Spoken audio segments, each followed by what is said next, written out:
Hola, hola, hola. Hola, hola. Bueno, los invitamos a entrar para dar lugar a la última parte del módulo de la tarde. Invitamos al doctor Gilberto Rodríguez, fiscal nacional del crimen organizado, a integrar este panel conjuntamente con el comisario Johnny Robert Mezquita, jefe del Departamento de Investigación de Delitos Especiales, perteneciente a la Dirección de Trata y Tráfico de Personas, y el señor Winston Rodríguez, encargado de la sección de Delitos Informáticos del Departamento de Investigaciones Complejos.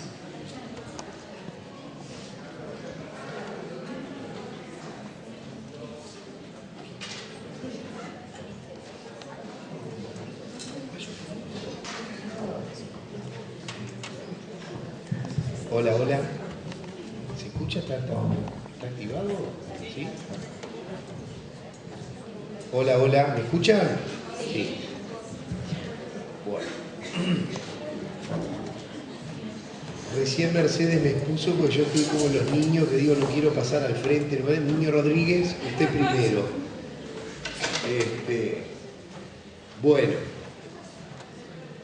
Yo voy a intentar compartir con ustedes, no voy a reflejar a revelar ninguna verdad, sino que voy a intentar compartir con ustedes algunas reflexiones. Yo ocupo el cargo en la Fiscalía de Crimen Organizado desde hace algunos meses, finales de diciembre, de manera que, y tuve desde el punto de vista operativo la oportunidad de intervenir en el primer procedimiento que se dio sobre trata de personas, que generó la primer condena en Ciudad de la Costa, a partir de un caso de narcotráfico.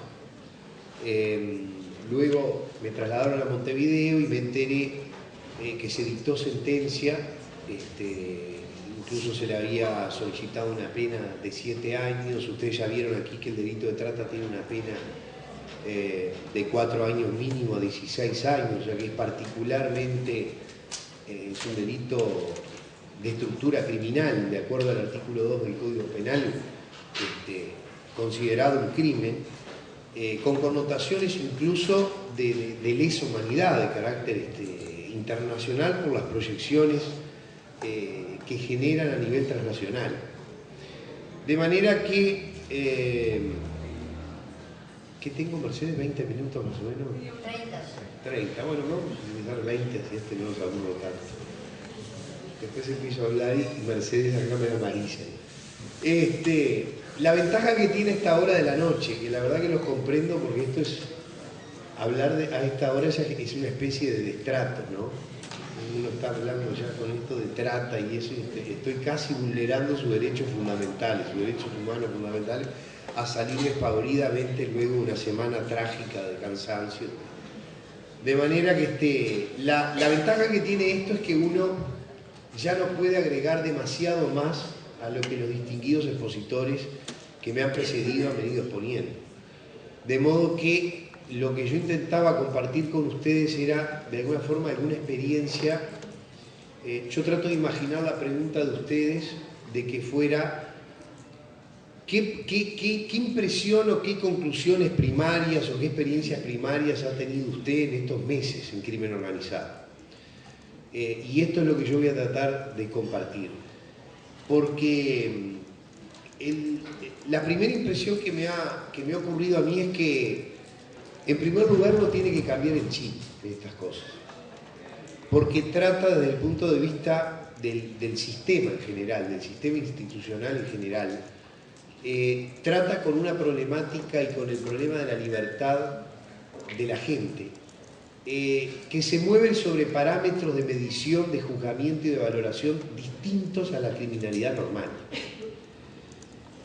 Y en ese sentido, una de las primeras cosas que me pasó a nivel judicial escuchar es ¿por qué estamos haciendo esto? Incluso confieso que al principio es lo primero que uno tiende a pensar. ¿Y por qué estamos acá construyendo, trabajando un tema de trato, de tráfico, si está todo bien? ¿Cuál es el problema? Son todos felices. Parece que todos ganaron plata, todos hicieron cambiaron su situación, mejoraron su estatus, capaz que se reunieron con su familia, si mantuvieron relaciones sexuales es porque querían, digamos, de alguna manera, digamos que quedaron satisfechos en sus necesidades básicas, yo qué sé, empiezan a construirse mitos y respuestas que trabajan sobre el problema de que uno, la sensación que me queda a mí es que trabaja sobre espejismos institucionales. A uno le da la impresión de que está realizando algo, que está todo bien y que no se ve nada. Está frente a un problema que yo creo, y lo he dicho, y se ha planteado hasta filosóficamente, incluso hasta jurídicamente, ha habido allí algún operador, algún exministro de la Suprema Corte que ha planteado si los operadores, no de justicia, los operadores a nivel institucional, incluso públicos y privados, deben ser sensibles. Y yo en lo personal no tengo dudas de que uno ante estos problemas tiene que mostrar un tema de sensibilidad. Claro, lo primero que se empieza a confundir con la sensibilidad es, pero tú tienes que aplicar el derecho. No es un tema de sensibilidad, es un tema de aplicar el derecho.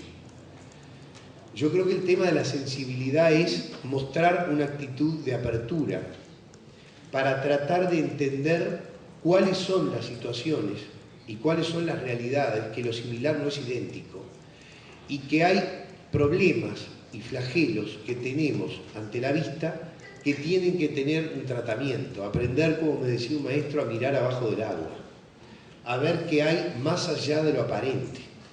Y de alguna manera eso, lo que trabaja es, de alguna forma, es el vencer el problema de la libertad de la víctima. Porque en todo esto, uno lo primero que dice es, digamos, por más que tenemos gente adulta, menores, hay regulación hasta para personas con discapacidad, los niños o las niñas y las mujeres son el ser humano más vulnerable a este tipo de flagelos.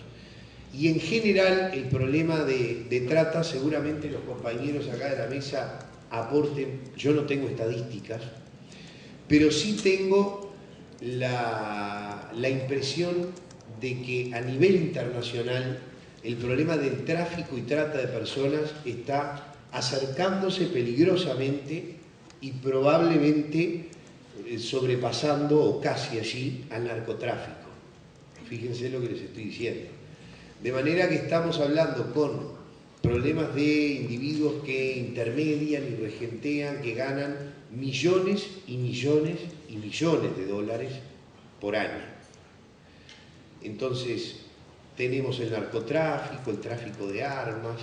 En algún momento se hizo una especie de estadística y se dijo, si el mundo destinara lo que fabrica, solamente el 10% de lo que se fabrica por armas, de lo que se gasta en un año, se terminaría con el hambre en todo el mundo. Entonces, traten de imaginarse ese tipo de parámetros y fíjense en cuál es el problema que tenemos ante nosotros mismos. ¿Y cuál es el compromiso? El compromiso yo creo que es justamente el tratar de madurar desde nosotros mismos, aprendiendo a entender el problema. Creo que ya se ha dicho acá y a esta hora del día, creo que estamos en condiciones casi de dar por cierto de que indudablemente tiene que haber un trabajo de proactividad. Hay un informe este año del Departamento de Estado de los Estados Unidos y algún informe de observadores internacionales que sigue mostrando a Uruguay como un país que se presta vulnerable, pero que está haciendo las cosas. ¿Hay cosas por hacer? Sí, hay mucho por hacer. Acá las compañeras y otros expositores han expuesto cantidad de cosas por hacer. Es un problema de Montevideo, de Cerro Largo, de Paysandú, de Río Negro, de Salto, no. es un problema mundial y en lo que nos concierne a nosotros es un problema del país. De manera que cuando uno trata de afrontar este flagelo, tiene que encararlo como con el problema de una problemática nacional. Y de alguna manera creo que es importante el trabajo proactivo, es decir, salir al encuentro del problema, visualizarlo, entenderlo y aprender las reglas de juego. Aprender cómo y de qué forma se mueve esta criminalidad organizada y pensar en conjunto y más allá de las fronteras. Por supuesto que a diferencia del crimen transnacional, que no reconoce estamentos jurídicos, sino que se mueve por el mundo tratando de realizar y llevar a cabo actividades delictivas, tienen una ventaja por sobre los estados que tienen que actuar desde su soberanía y desde su territorio con sus disposiciones normativas, y a partir de allí lo que nos une de alguna forma internacionalmente es el advenimiento y la recepción de estas convenciones de carácter internacional. Entonces, esto es lo que mueve a los estados. Un trabajo proactivo en conjunto con protocolos de actuación y con un encuentro como yo creo que se está dando, y seguir en ese camino y más, con una integración desde lo público y lo privado, desde las ONG, desde las instituciones estatales y de todas las agencias institucionales, públicas y privadas, para tratar de afrontar y comprender el problema y detectarlo. Hay una serie de aspectos que también se han dicho aquí, que de alguna manera hacen vulnerable la aparición de este tipo de delitos. En lo interno ha hecho algo el país desde lo jurídico, y sí, las compañeras aquí elaboraron el tema, les presentaron, hay una serie de disposiciones,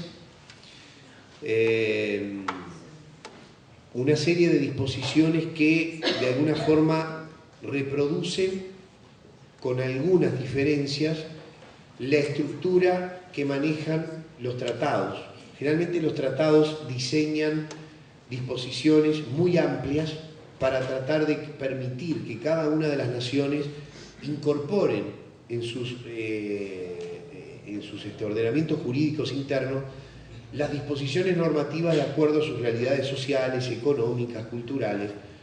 Y el país ha generado, en ese sentido, de la Convención de Palermo, la Convención de Derechos del Niño, de la Convención de CEDAW, en fin, hay una serie de numerosos instrumentos internacionales que han generado, aún desde nuestra Constitución, que protege la salud de las personas, que protege el movimiento y migración de las personas, el trabajo, ha proyectado una serie de normas de carácter penal.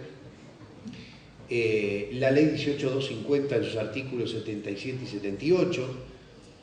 Una de las cosas que es bastante interesante de ver es cómo se recibe desde el ordenamiento jurídico el reflejo y la captación de esta realidad.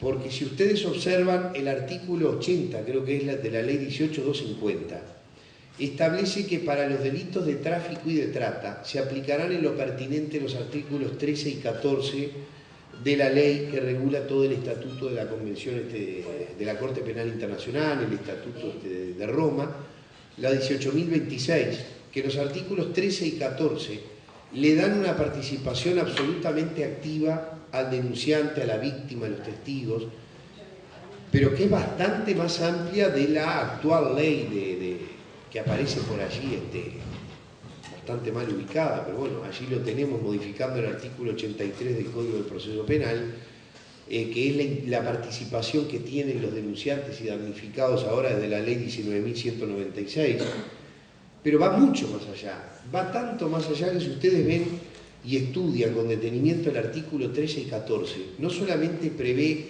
un sistema de tratamiento para las víctimas y los denunciantes en este tipo de flagelos delictuales, sino que además establece que las víctimas, denunciantes, terceros, testigos deben en todo momento ser informados de las actuaciones, notificados, pueden proponer prueba, intervenir en el diligenciamiento, e incluso si se dispusiera el archivo de las actuaciones, yo, salvo la ley de prensa o algunas donde la acción privada puede ser promovida por los particulares en algunos casos, no conozco otra situación salvo esta, que se le da incluso específicamente la posibilidad a este tipo de personas de pedir la reapertura, la reconsideración de un archivo ante el juez, e incluso se solicita el pasaje a un fiscal subrogante.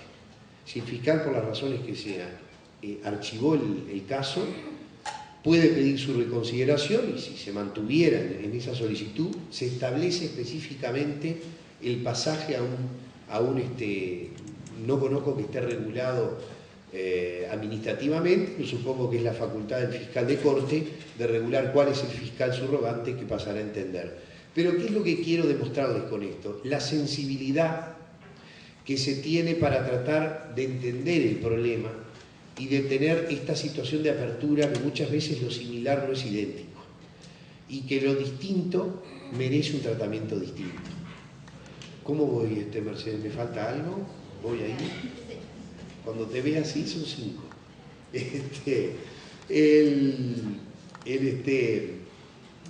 El otro tema que les quería decir como experiencia personal es el problema que se da desde el operativo también, y que es un aprendizaje que tenemos que los operadores también entender y prepararnos, que es el problema de el abordaje y el tratamiento y un protocolo de acceso hacia la víctima, porque el problema es que en esta suerte de espejismo muchas veces se da la situación de que entre las víctimas de un tráfico o de trata, que además se produce siempre una suerte de enamoramiento, entre comillas, o de empatía entre lo que es el tratante, el traficante y el migrante, que luego puede traducirse en una víctima de tráfico o en una víctima tratada, en un sujeto pasible de una trata de personas. Es que entender el problema y visualizarlo desde la investigación, al punto de ver, aprender a ver abajo del agua, porque entre las víctimas a veces hay victimarios también. Y las víctimas, como en general, entienden que han sido contempladas en su necesidad, que han sido sacadas de su cautiverio, con las promesas fraudulentas, engañosas, de un mundo mejor. Están tratando de alguna manera de preservar a aquel que les da de comer y les cambia la vida. Y entre medio aparece el sistema violentamente a perturbar esa especie de paz y a tratar de decirles que lo quieren hacer por su bien. Entonces se empieza a generar el problema de que hay como una retracción y hay un problema de empatía, de confianza, que tiene que darse desde el operador para vencer y sobrepasar lo más posible, o sea, minimizar la violencia institucional que implica atraer ese problema a los juzgados, o incluso a la policía. El comisario después Mezquita les va a explicar, también los compañeros probablemente desde el sistema operativo policial. Pero es la misma situación que cuando uno tiene una explotación sexual o un tema de problema sexual con menores.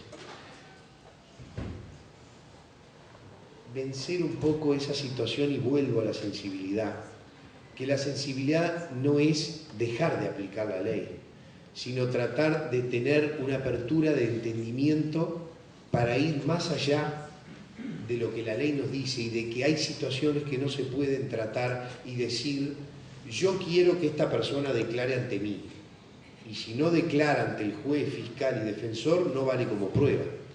Porque también aquí hay un tratamiento donde hay determinados terapeutas, técnicos, psicólogos, asistentes que van abordando a la víctima y tienen que hacer un proceso de trabajo para generar de alguna manera la confianza. y tiene que tratar desde ese discurso, desde ese acercamiento, de encontrar cuáles son esos parámetros, esos despertadores que empiezan a hacer visible este espejismo que tenemos ante nosotros y no lo vemos. Situaciones de ansiedad, de angustia, de depresión, de encierro. Si yo tengo una explotación laboral a una persona que le pago y no la dejo salir, y tiene un novio que la venga a visitar a casa, y los hijos no los dejo ir a la escuela, yo estoy realizando una explotación de carácter laboral, y sin embargo, a la luz de todos puede quedar como que es una empleada doméstica a la que se le da todo. Mis patrones son buenísimos conmigo, me dan la comida, es más, piden un profesor particular que les venga a enseñar a mis hijos. Claro, porque no se puede generar un encuentro permanente y hacer que las víctimas hablen entre sí, porque empiezan a generar una relación de confianza que conspira contra la organización. Acá es divide y reinarás. Entonces, desinforma y reinarás. Entonces, las políticas de inclusión que tienen que hacerse desde lo público y privado, las políticas de inclusión que venzan estas situaciones de vulnerabilidad y que sean políticas de integración, son esos aspectos que deben trabajarse desde la información. Uruguay es un país que inclusive desde el extranjero se ve como con buenos niveles de alfabetización, pero sin embargo presenta situaciones vulnerables a este tipo de problemas, por más que se reconoce que se está trabajando al respecto. Se están haciendo cosas y se hacen cosas mejores todavía. Nosotros en la práctica tuvimos experiencias con el interior incluso, donde trabajamos integradamente y en forma simultánea con una situación de trata que se había dado en el interior, y simultáneamente venía trabajándose con la policía. Creo que el comisario estuvo en esa investigación también desde Montevideo y desde el lugar del interior, recogiéndose información, trabajándose con personas, pasando actas de declaración, llamándose permanentemente entre los jueces, entre los fiscales, simultáneamente, y, ¿cómo les voy a decir?, dejando a un lado temas de jerarquías, temas de competencia. Por supuesto que no es, se fija una competencia, hay un juzgado que interviene, hay una fiscalía que interviene, pero el proceso de integración que tiene que darse debe actuarse conjuntamente. Por eso es importante trabajar también sobre un marco de estadísticas que permita visualizar cómo está el país y qué se está haciendo, pero no con el sentido de vigilar y de conocer qué es lo que está pasando, sino de hacer una radiografía del problema interno y saber cuál es el problema que tenemos a nivel nacional, para tratar de fortalecer. Ahora, hace un rato me preguntaban de la prensa si esto es un tema solamente de los países y de los departamentos de frontera. Y no es un tema exclusivo de los departamentos de frontera. Probablemente es posible que sean lugares más vulnerables por zonas de ingreso o de acceso al país, pero no significa que el tráfico o la trata se genere desde el interior. Algunas cosas por hacer. Bueno, a mí me parece que el delito si hablamos de niveles de dosimetría penal, me parece que el delito de tráfico se castiga muy duro la trata, o se castiga muy leve el tráfico, porque creo que es un delito que tiene 6 meses mínimo frente a 4 años de la trata, cuando hemos tenido situaciones de individuos que, pasando gente extranjera a través del país, escondida en camiones, bajo piedras, que se le han muerto, han dicho: che, perdí el paquete, ¿cuánto me vale esto? Y poco menos que tirarlo en el piso y taparlo con diarios. Entonces, y generalmente son parte de una cadena que va progresivamente hacia la trata. El tema en algunas modalidades, por más que son tipos delictivos bastante abiertos y que de alguna manera modifican el sistema de la participación criminal, porque establece modalidades de intervención muy amplias, en algunas figuras se ha dicho que sería bueno también castigar, sobre todo más expresamente, prever el castigo o el reproche desde el nivel delictivo al cliente en el ámbito de la trata. Por supuesto que hay situaciones de castigo a niveles de explotación de menores, hay réplicas en materia de menores e incapaces de explotación sexual a través de la ley 17.815.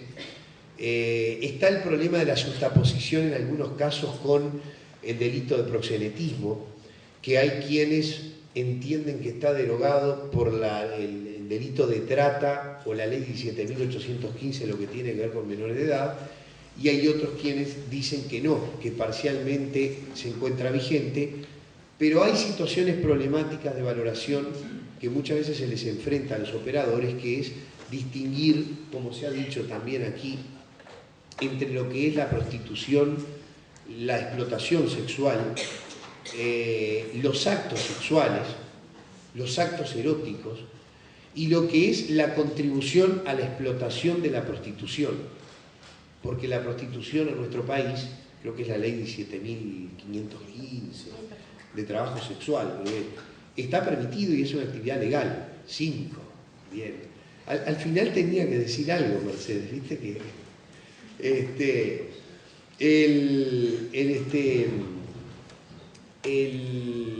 el proxenetismo, generalmente solemos confundir lo que es la explotación a la prostitución de lo que es la contribución a la explotación de la prostitución, que no es exactamente lo mismo que contribuir a la explotación sexual.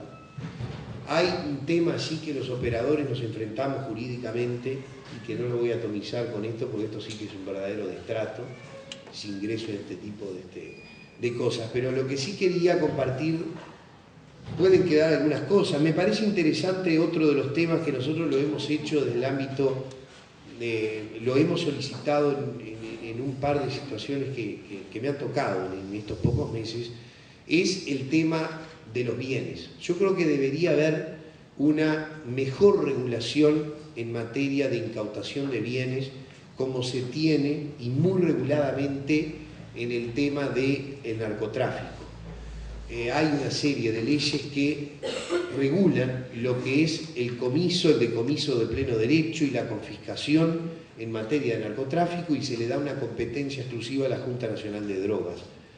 Pienso que podría ser interesante tratar de regular más específicamente, porque no podemos aplicar el 163-4, que es una disposición del Código Penal que se establece para las confiscaciones en el ámbito de la corrupción pública, la ley 17.835 o 18.494, que establece la regulación de los comisos solamente para los casos de narcotráfico, eventualmente de lavado, y nos queda el sistema de trata que no tenemos una regulación, o tráfico que no tenemos una regulación. Nosotros hemos pedido, desde el artículo 105 del Código Penal, el embargo, la confiscación de aquellos vehículos, porque acá es muy cierto también que en este tema a las organizaciones les duele en prenda el tema de los bienes, porque todo se dirige hacia un fin determinado, y es realizar dinero. Ya vieron las cifras que les tiré por allí, y no sé si me quedo corto o no, pero todo es por dinero. Entonces, no sé, son algunas de las cosas que quería compartir, y bueno, después les dejaré a los compañeros, pero eran algunas reflexiones que quería en este tiempo de trabajo que tenía, y bueno, después estar para algunas consultas o aclaraciones que quieran saber. Muchas gracias.